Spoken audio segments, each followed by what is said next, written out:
StaticTokyo-san, So you want to be a VTuber, and to that I say, run, run, run, run, run, run. But seriously, what are you talking about? If you had a hard time in high school, you're gonna have a crazy time here. Okay, that's enough of the jokes, even though there are some slight truth to it. But let's say you look past all the carnage and see the rainbow. How do you even start? Now, please take what I say with a grain of salt. I'm no Mariume, because she has like a whole masterclass on how to be a VTuber. I don't got that. I'm just a small PNG creator, and I somehow got a little buzz. So I'ma just try to share what my info is, like some of my experience, my information on how to at least get started. I'll even touch on things to be wary of towards the end, but let's just get into it. Hacking the mainframe, that's what I do. That's what I do. The model. This varies from person to person. Me personally, I'm still a PNG, so no model for me yet. But if you have the ability to draw your own model and know how to separate it for rigging, and also have the patience to learn how to rig in the first place, there are plenty of videos on how to cut a model properly, and even some templates that you can use that you just draw your model over so you don't get confused on how to separate it.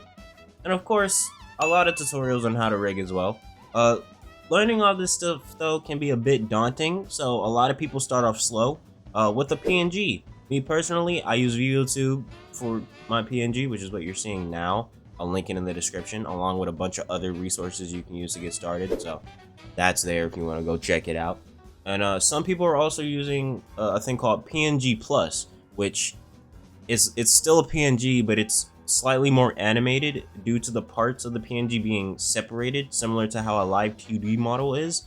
But it's just not as convoluted as a live 2D model. It's probably like 4 parts, maybe. But what if you're like, Static, I don't want to be no fucking PNG. I want my shit to move for real, for real. Okay, I got something for you.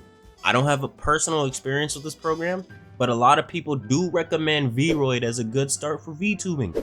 Seems pretty easy to understand. There are a ton of free assets you can download that can be used to customize your model. It could also be used in VR chat, but with things that require face tracking like Vroid, Live 2D, maybe some other shit I don't know about, you need at least a webcam. Most people use their phone since it does better with face tracking due to the Face ID technology, but don't go thinking you need a $1,500 iPhone to start. That is definitely not a necessity by any means. I will go into things like model design, but I'm not exactly well versed in that aspect. If your character has any advantages, I'm most likely gonna like it. So yeah, if you want to know more about character design, you can go to people like Yam Albat, even Mari, since they know a lot more about that stuff than I do. I'll link their videos in the description for you guys. Hello? Shall we start? At the best part?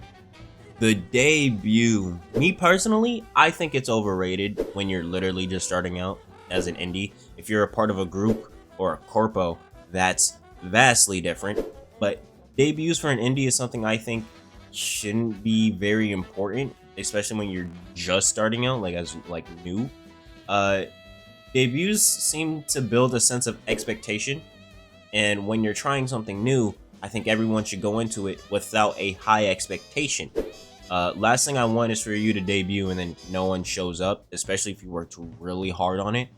But let's say you told me to fuck off and you're going to debut anyway. You better be really good at marketing yourself, because you got to get people to care about it. And when you do debut, always remember that the viewerships on the debut stream is going to be a slightly or even way higher than the stream after that. Well, you could have been nicer about it, you fucking twat! Okay, you got a model or a PNG. What type of VTuber are you gonna be though? What do you bring? A lot of people make the claim that the VTuber space is oversaturated. While that's probably true for just the streaming/gaming VTubers, we have less VTubers now than we did in 2020 when everyone was locked up in the house. If you're planning to be a stream-focused gaming VTuber, which is probably the hardest market to break within the space, what do you bring that sets you apart from people like Pippa or Iron Mouse? And try to push that to people.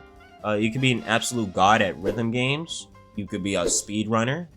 You could just be extremely fucking funny. Maybe you want to be more similar to me and focus on video stuff and stream on the side. Maybe you're a fucking scientist or a musician. We do got a lot of musicians though, but like you could be like a good one. Wait, that makes it seem like I'm saying all VTuber musicians are bad. That's not what I meant. There are so many things you can do in the VTuber space that isn't oversaturated like gaming is. I don't think that you have to start off knowing what niche to pick. Hell, I went into this playing games as well, and over time I found out that I enjoy doing more commentary stuff and just streaming games on the side sometimes. So at the beginning, just try doing stuff you think is interesting and fun, and at some point something will click. Also remember, if you become established in your niche, don't feel too scared to try other stuff as well.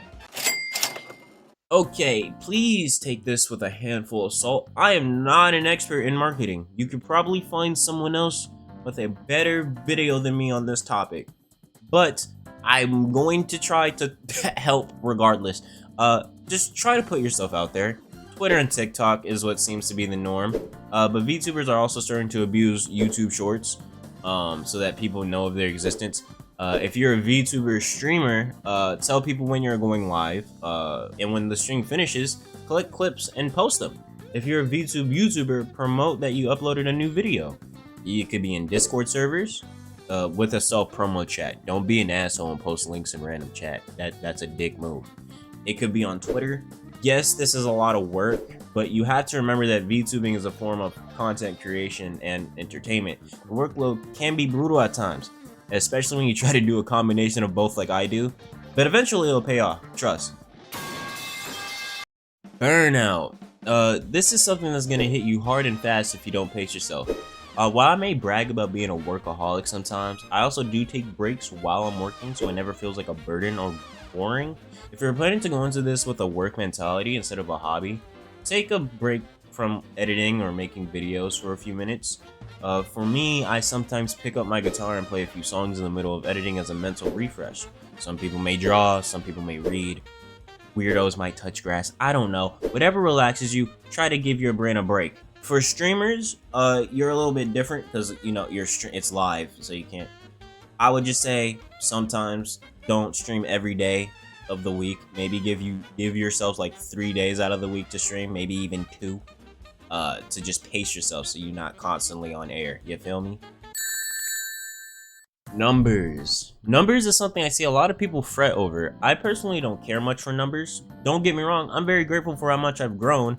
But if you look on my channel, some videos go crazy and some don't. But I have fun making every single video, and that's all that matters. If making this content wasn't fun, I wouldn't be doing it in the first place. And inevitably, some videos are going to do better than others. That's just how YouTube works. And for the streamers, you're going to have days where your viewers are just lower. That's just gonna happen. It could be for any reason, to be honest. But don't let that discourage you. There's always the next stream to count on. And if it does start becoming a recurring thing, try streaming at a different time to see if that helps. While I did impart all my, most of my info and my knowledge on y'all, there is a bit of luck to it. I'm not gonna lie. There's a lot of luck in streaming. There's a lot of luck in video creating. There's a lot of luck in content creation in general. But still try to put your all into everything that you make. The last thing you want is for luck to strike and you're putting out half-ass effort content. So, yeah. That's kind of all I got for now. If you enjoyed, like and subscribe, because a lot of people don't. Hit the notification bell because I do stream here on YouTube. Also, if you want to help me out financially, you can become a member by hitting the join button. Or you can help me out using any of the donation links in the description. Like I said earlier in the video, I'll link other helpful videos from other creators as well as resources you can use to help you on your journey. And yeah, that's going to be it from me. Peace.